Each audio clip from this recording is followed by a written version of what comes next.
Hey everyone, this is Michael again, and welcome to the AEW Dynamite review. Dynamite tonight was from the Michelob Ultra Arena in Las Vegas, and this was the 3-year anniversary show because 3 years ago we got the first ever Double or Nothing show, which was from Vegas at the MGM Grand Garden Arena. And of course, this was Dynamite's go-home show for Double or Nothing, which is this Sunday. And the pay-per-view is shaped up to be a very good show, good card. And Dynamite tonight was a very good show, very entertaining. And as always, they did a good job of getting you hyped for Double or Nothing this Sunday. But I won't be reviewing Double or Nothing this Sunday. I'll be at work, so I'm going to miss the first hour of the show, and then probably as I get home, tune into the rest of the show. So I'll probably just read the results online of who won the matches in the first hour of the show, who won, the buy-in. I'll look at the results for that, but won't be reviewing Double or Nothing. But tonight on Dynamite, we had the steel cage match, Warlow versus Shawn Spears, and MJF was the special guest referee. And if Warlow put his hands on MJF, then the match at Double or Nothing will not take place. And we had Eddie Kingston and Jon Moxley versus Private Party. We had Swerve Strickland versus Ricky Starks and Jungle Boy in a 3-way match. We had CM Punk and Hangman and Page. They went face to face, and it was awesome, which I'll get to explaining. We had the ROH Tag Team Championships on the line. FTR defend the titles against Roppongi Vice, Rocky Romero and Trent Beretta. And we had two, guys come in. Two guys from New Japan end up appearing tonight on Dynamite, which I will get to explaining because it happened in the match. And we had a double main event, which was the semifinals in the Owen Hart Foundation tournament for the women and for the men. So it was Dr. Britt Baker, DMD versus Toni Storm, and Samoa Joe versus Kyle O'Reilly. But overall, Dynamite, very good show tonight. Very entertaining. And like I said, they got us hyped for the pay-per-view this Sunday. So, very enjoyable show. So anyways, let's jump right into the review. Dynamite opened up tonight with the steel cage match. Shawn Spears versus Warlow. And MJF was the special referee. And he ended up coming out first. He had the referee shirt on. He was wearing shorts. And then Shawn Spears ended up coming out. Came down with 2 chairs. And then we saw Warlow end up making his way out, handcuffed, being let out by security. So we got chants from the crowd for Warlow. And, now, with them chanting Warlow when he's being brought out by the security in the handcuffs, you could tell that it's getting off as a Goldberg vibe. That's how I see it. It's bringing Goldberg vibes. So we had Warlow end up coming into the ring. He entered the cage. So MJF couldn't find the key to unlock Warlow's handcuffs. So MJF was searching for the key. Shawn Spears then attacked Warlow. MJF then ended up finding the key, but MJF didn't unlock the handcuffs off of Warlow. MJF started beating down on Warlow. So we had Spears and MJF working together, double teaming on Warlow. And they ended up sending Warlow into the cage face first. Warlow then ended up fighting back against Shawn Spears while he was still handcuffed. So Warlow, of course, he's not able to touch MJF because if Warlow laid a hand on MJF here in this match, then Warlow will lose his match against MJF at Double or Nothing on Sunday. So Warlow ended up snapping the handcuffs himself, which was awesome.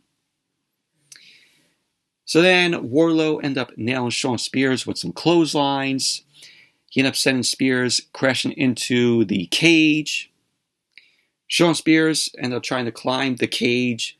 Warlow smashed Spears into the steel of the cage, and he ended up falling back down. And then Warlow then hit the Swanton Bomb on Shawn Spears, and Warlow ended up going for the cover. And MJF wouldn't count the fall. He wouldn't count the pinfall. Typical heel fashion there. Warlow then ended up looking to nail a powerbomb on Shawn Spears. And he lifted Spears up for the powerbomb, but MJF low-blowed Warlow. So while MJF low-blowed Warlow, Shawn Spears ended up following it up with the C4. So Spears hit the C4 on Warlow, and Spears ended up going for the cover. MJF ended up going for a fast count, and Warlow still kicked out. So Shawn Spears then brought in a chair. He tried to hit the chair at Warlow, and I thought this was funny right here. You had MJF holding Warlow for Spears to hit him with the chair. Warlow ended up moving out of the way, and Shawn Spears accidentally hit MJF headshot with the chair. So MJF went down, and Shawn Spears was shocked that he hit MJF. He was like... And then we had Warlow end up hitting the Powerbomb Symphony on Shawn Spears. Warlow ended up getting 3 powerbombs onto Spears. Another referee ended up coming into the ring. Warlow then ended up hitting another powerbomb on Shawn Spears, but this time he ended up hitting the powerbomb on Spears onto the chair. And so Warlow ended up getting the pin. And there you go. Warlow ended up winning the match. Obviously, we all knew that Warlow was going to win the match. Post-match, Warlow was looking to hit a powerbomb on MJF. The security ended up coming into the cage, into the ring, as MJF ended up crawling out of the cage. And Warlow ended up taking out all of the security. And Warlow climbed to the top of the cage. He was staring down at MJF. And that was basically that. So it's going to be Warlow versus MJF at Double or Nothing this Sunday. It's going to be a good match between the both of them. Just this feud between MJF and Warlow has been absolutely amazing. This has been a great feud that they're doing with the both of them. Loving every second of it. And, you know, the whole thing with MJF saying, oh, for Warlow, you got to go through this guy. You got to go through that guy. It makes me think of, if you ever play Mortal Kombat, you know, when you do like the brackets, like you pick a player, like let's say you pick Jax, and then Jax fights Liu Kang. And then if Jax ends up beating Liu Kang, Jax fights the next opponent. You know, it goes up the bracket. That's what's reminding me of right here with MJF, saying, oh, to Warlow, you got to go through this guy, you got to go through that guy, you got to go through Shawn Spears. It kind of reminds me of that. So, but overall, this was a enjoyable steel cage match with Warlow and Shawn Spears. Obviously, we all knew that Warlow was going to win it in order to get his hands on MJF. But enjoyable, good steel cage match. And I wasn't even expecting the headshot with the chair from Shawn Spears to MJF, knocking MJF down because, chair shots, to the head have been banned for, a while.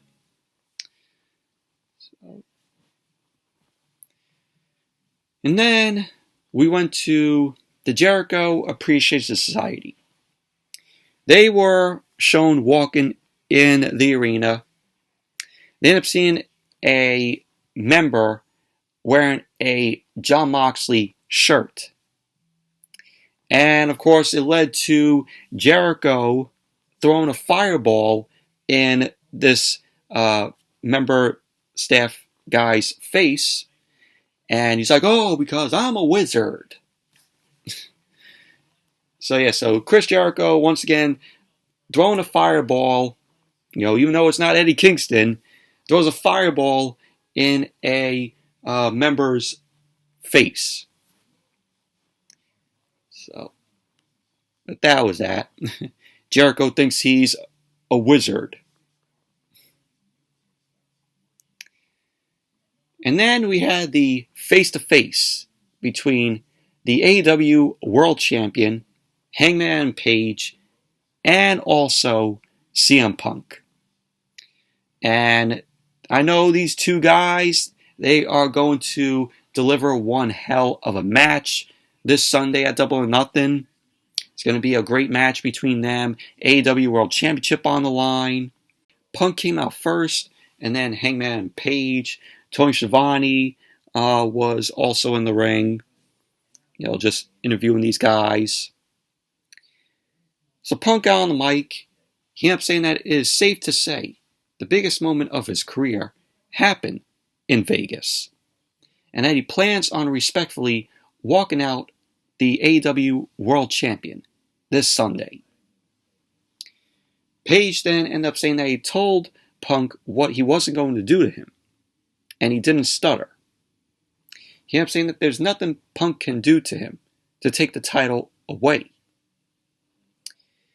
So Punk ended up saying that he isn't sure why Page is taking this personally, as he is possibly the toughest SOB on the roster, and there's a locker room full of people waiting. Punk then ended up going on to say that this is just business, and it isn't personal for him. Page then ended up taking the mic from Toni Schiavone, and he ended up repeating what he said, a couple of weeks back about wanting to destroy Punk and also embarrass him. So he ended up saying that he didn't mean at Double or Nothing. He meant it right now. Page wanted to say he's been waiting months. He's been waiting months for this moment. And he imagined himself sitting up the ramp, cross-legged, to deliver his own pipe bomb. Page then ended up saying he realized in this moment he can do it. And not because he's afraid of being fired or afraid of Punk. So Page ended up saying that it's exactly what Punk would do. And feeding his pettiness and cowardness isn't the right thing for him to do. Page ended up saying that he doesn't hate Punk. He pities him. And he has no respect for what he's done since he got here. So Page ended up saying that he doesn't think Punk gets it. And it's about what happens when the red light turns off. It's about the quiet moments when nobody is watching. He wants to say that Punk talks a big game about workers, but he's shown the opposite since he arrived in AEW. Page ended up saying that this is his home. And on Sunday, he will be defending the AEW World Championship from Punk. And so Punk ended up saying that he doesn't know why Paige is angry. He wants to say that if Paige is so upset that he is here, then he will have to do something about it this Sunday. So Punk went on to say that he respects Paige, but the roads he traveled to get here were paved by him. So Punk went on to say that this house that Paige built was made from lumber, from trees he chopped down. So Punk ended up saying that he gave him the blueprint. He ended up saying that he will shake his hand right now. So Paige wasn't interested in shaking Punk's hand. Punk ended up pushing Paige, and Paige ended up dropping Punk with a punch, and that was basically that. That was how the segment ended. But overall, this was a very enjoyable segment. A lot of tension between Paige and Punk heading into the match this Sunday. And Paige cut a very good promo here. You know, just talking down on Punk. So this is probably Paige's best promo, in my opinion. But very enjoyable segment this was. And then we went to Jon Moxley and Eddie Kingston versus Private Party. So we had Eddie Kingston and Moxley end up coming out. We had Jericho on commentary. So Private Party, Isaiah Cassidy, Mark Gwen, they end up coming out. And as they made their way out, they got jumped by Moxley and Eddie Kingston. So the match got underway. We had Moxley and Kingston, and they took control of the match.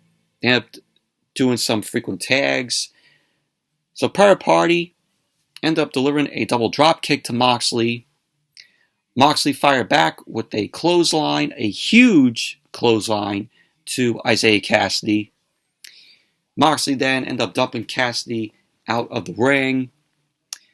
So we had a brawl outside with Kingston and Mark Gwen. Moxley locked in a cloverleaf to Isaiah Cassidy. Cassidy ended up trying to fire back with some elbow strikes to Moxley. And that led to Mark Gwen end up tagging in. And Mark Gwen ended up diving in with a clothesline to Moxley. So Mark Gwen ended up sending Kingston and Moxley outside the ring. And both Isaiah Cassidy and Mark Gwen, they ended up taking out Moxley and Kingston with some dives. Cassidy ended up dropping Moxley in the ring with Mark Gwen, ended up coming in with a shooting star press from the top rope, which looked awesome. So Moxley ended up kicking out of that. Private Party ended up looking to go for a silly string, and Moxley responded it with a lariat. Kingston with a lariat to Isaiah Cassidy. Eddie Kingston ended up taking out Mark Gwen with a back elbow. And we had both Kingston and Moxley end up attacking Private Party. Moxley ended up delivering the paradigm shift to Isaiah Cassidy, and he ended up going for the cover. So there you go. Kingston and Moxley ended up winning the match. Post-match, the Jericho Appreciation Society ended up coming down. They rushed into the ring, and they ended up brawling with Moxley and Eddie Kingston. And we had Bryan, Santana Ortiz. They ended up making the save. Referees then end up coming down to break up the crazy brawl. And then we saw Jericho and Bryan. They ended up going at it in the ring. They were brawling. And pretty much that was that. So, hype for their Anarchy in the Arena match at Double or Nothing this Sunday, where it's going to be the Jericho Appreciation Society versus Kingston, Santana Ortiz, Bryan, and Moxley. So it should be a good match between these guys on Sunday. Overall, this was a decent match here with Moxley, Kingston, and Private Party.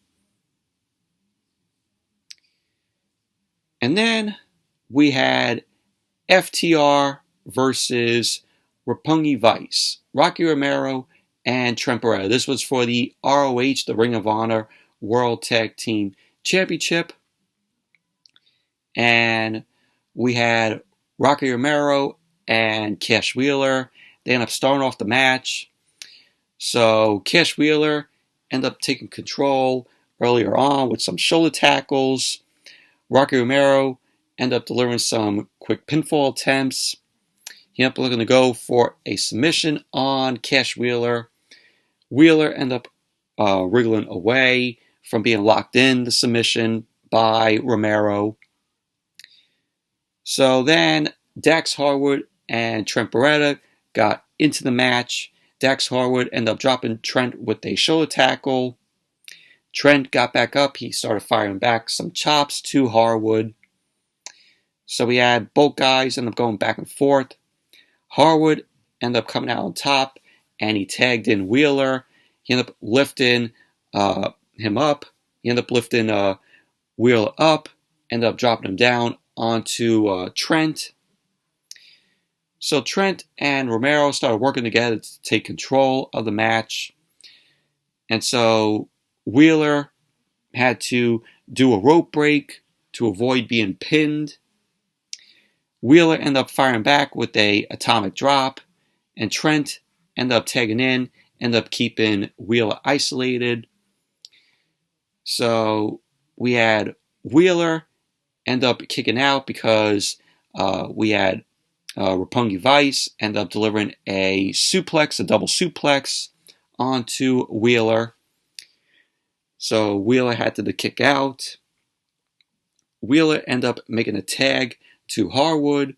Harwood ended up coming in with some strikes to both Roppongi Vice, to both Rocky Romero and Trent Beretta. So we had Trent end up sending Harwood into the turnbuckle, and then he went for a German suplex.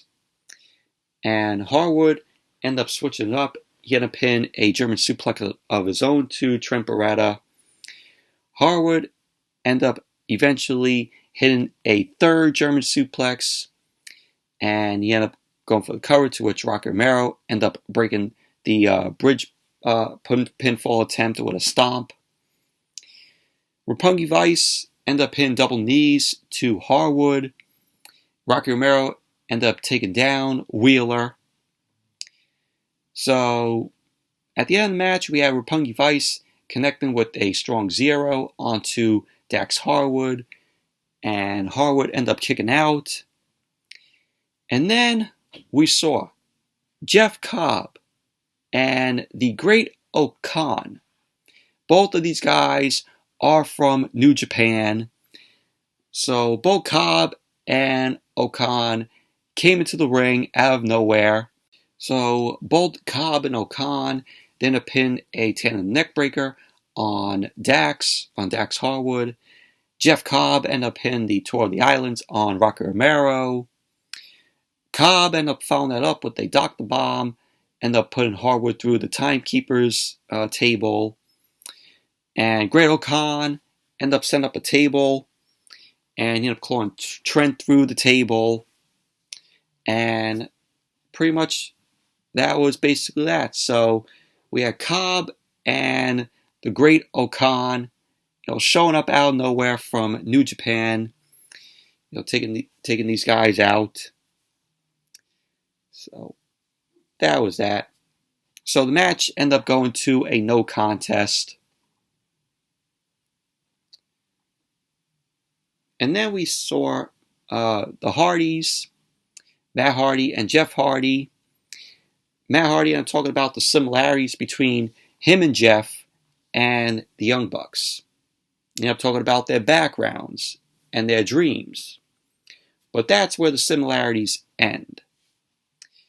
Saying that the Hardys broke in the 90s, and the culture was much harder, and the Young Bucks could not have survived. Jeff Hardy ended up in, while him and Matt are not in their prime, they're in their overprime. So Matt Hardy ended up in that they'll never be better than them, and they've always been the better of the two teams, from babies to middle-aged and extreme. So good promo from the Hardys, and we're finally going to get a dream match, the Hardys versus the Young Bucks. It's going to take place at Double or Nothing. It's going to be a good match there, very entertaining.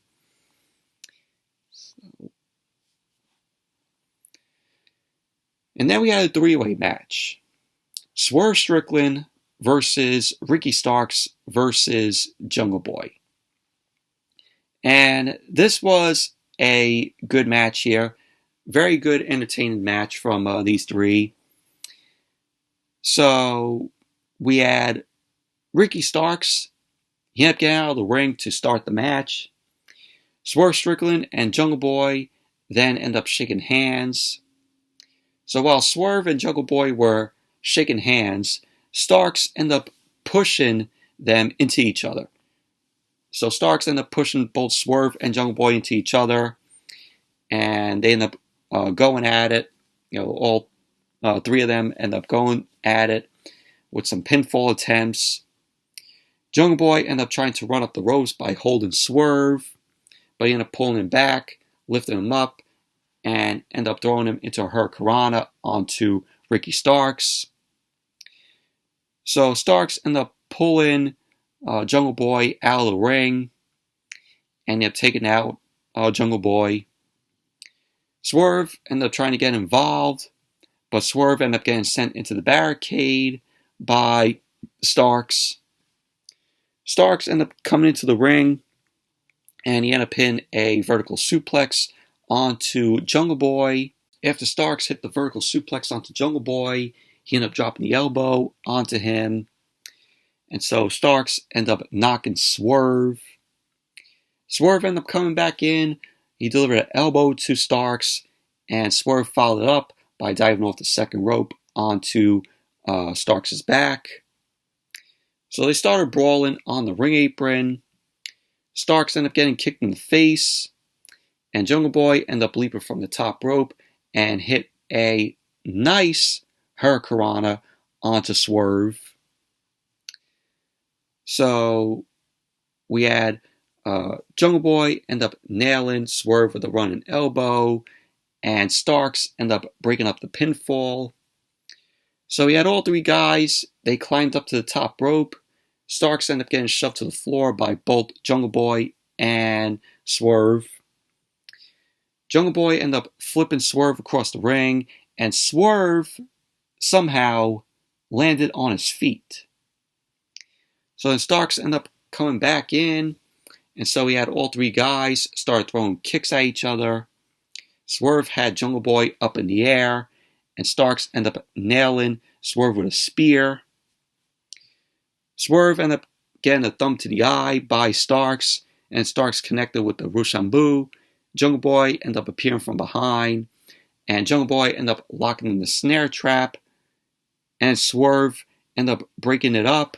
Swerve broke up the snare trap with a super kick to Jungle Boy, and then he ended up nailing the Swerve stomp, and that was that.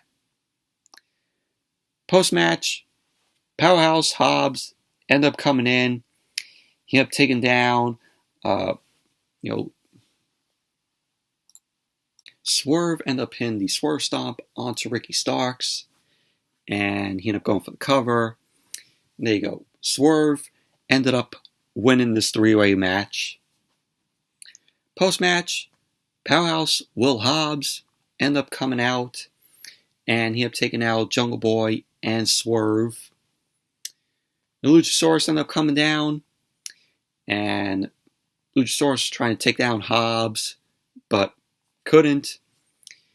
And so then Keith Lee ended up making his way out. The crowd was chanting, "Bask in his glory," "Oh, bask in his glory."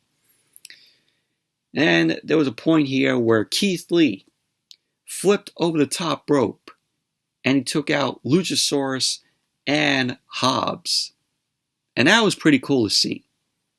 Yeah, that was cool to see Keith Lee flip over the top rope, taking out both the guys. But overall, it was a enjoyable three-way match between Starks and Swerve and Jungle Boy.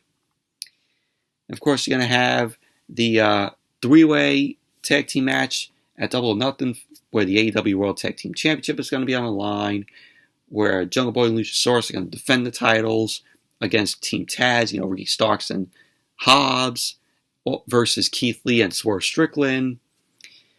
To me, I think Jungle Boy and Luchasaurus, they are losing the titles at Double or Nothing. I think Christian Cage is going to be turning heel.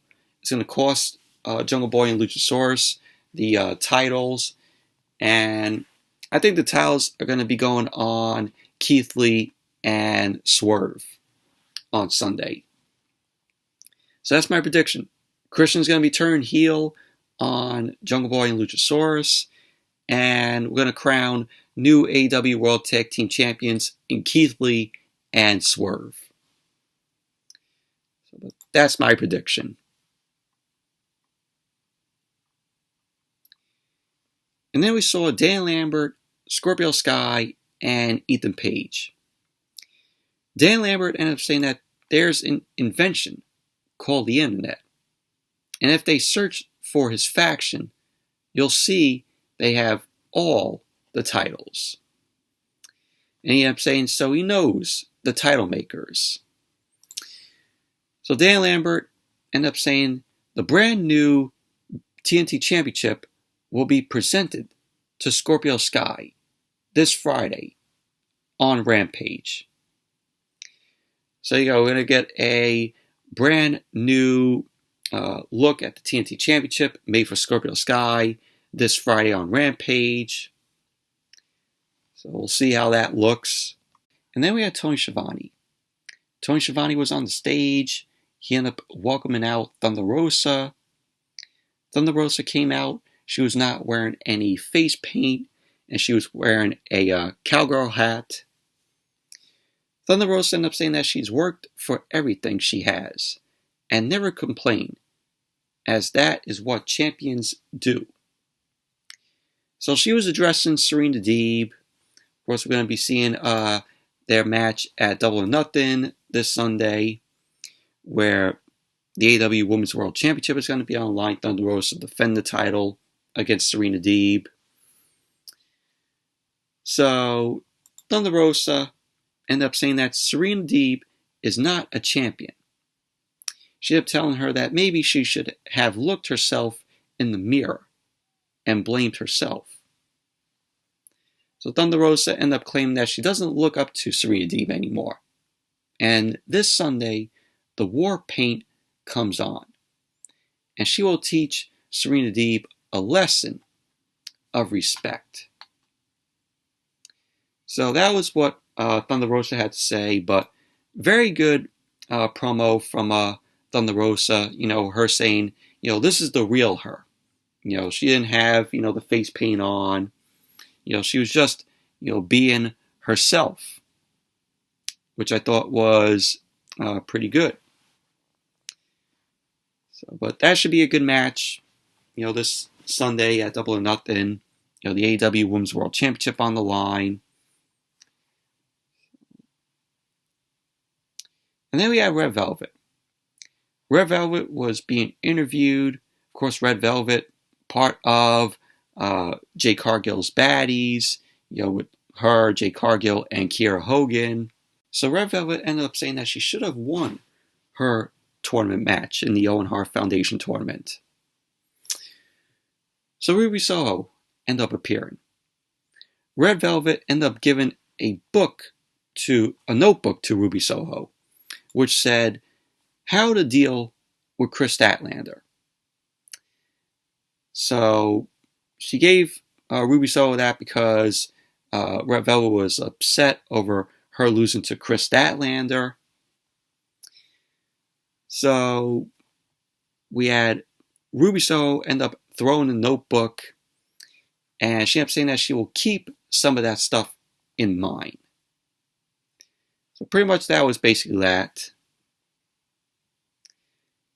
And then we went to one of the two main events of the show tonight. We had the Owen Hart Foundation Tournament semifinals match for the woman, where it was Dr. Britt Baker, DMD, versus Toni Storm. And this was a decent match, although at points the match was sloppy. Toni Storm ended up doing a wrist lock on Baker. Baker ended up reversing that wrist lock into a hammerlock and then a head scissors. So then we had the match ended up spilling to the outside between Storm and Baker. Toni Storm ended up sending Britt Baker to the ring post and laid some uppercuts to her. Britt Baker ended up responding by slamming Toni Storm into the ring apron. So both Baker and Storm were fighting outside of the ring. Britt Baker was able to slam Toni Storm face first onto the ring steps. So Baker and Toni Storm end up getting back into the ring. Britt Baker ended up continuing to focus in on Toni Storm's arm. Toni Storm ended up throwing hands with Britt Baker. Baker ended up delivering a thrust kick to Toni Storm, and then Toni Storm ended up hitting a tornado DDT on Baker.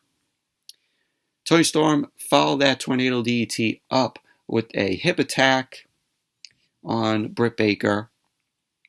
But Britt Baker ended up connecting with a air raid crash, and so Jamie Hayter ended up coming out.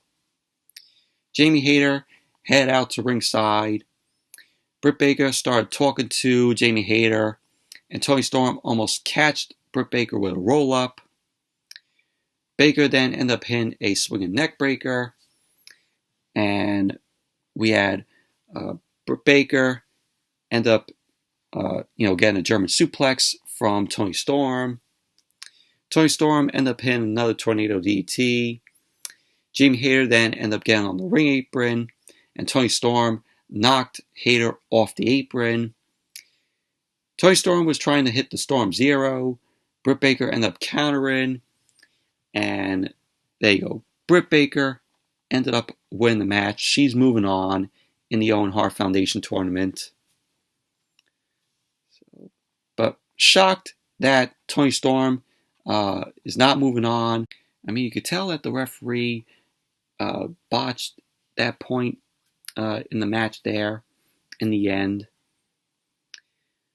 But overall, decent match between Britt Baker and Toni Storm, even though at points the match was sloppy. So Britt Baker is moving on. And then we had the second main event. This was the first main event, Britt Baker and Toni Storm. That was the first. This was the second. So it was Samoa Joe versus Kyle O'Reilly, Owen Hart Foundation Tournament semifinal match. Very good match here. Very enjoyable. Joe and Kyle O'Reilly gave it all they got here. They were very physical here in the match. Good wrestling. So the match started off with Kyle O'Reilly. He was looking to go for an armbar on Samoa Joe. He then shifted to a leg pick. Joe then ended up popping up, and Joe ended up chopping Kyle O'Reilly down. Joe was just delivering some jabs and chops in the corner to Kyle O'Reilly. He scooped him up and slammed him. So we had Kyle O'Reilly. He ended up taking Joe down to the mat. He was looking to go for a cross arm breaker, but Joe ended up getting to the ropes. Kyle O'Reilly followed up with some strikes of his own. Joe ended up rolling out of the ring.